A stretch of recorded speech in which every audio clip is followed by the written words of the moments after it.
भैया, का हाल बा? बढ़िया बा सतीश भाई, बताओ। अरे कोनो गाना ना सुना देता। कौन गाना तोहरा के सुनाए? अरे बिचो में ये टू वायरल होले कोनो रडुआ वाला। अच्छा, भगवान तुम्हारे दुनिया में रडुआ सतावल जाना का? हाँ, वही गाना सुना देता तनी हो। अच्छा भैया सुनाओ तनी, सुना।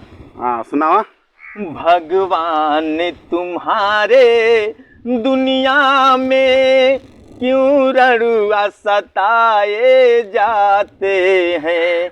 भगवान तुम्हारे दुनिया में क्यों रड़ुआ सताए जाते हैं? क्यों रड़ुआ सताए जाते हैं? क्यों रड़ुआ सताए जाते हैं?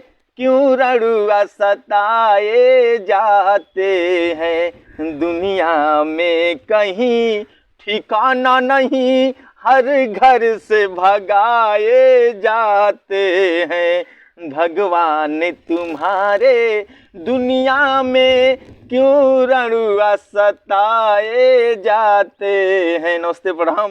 लाइक सब्सक्राइब जरूर करें और देखिए, एक बार सुनिए।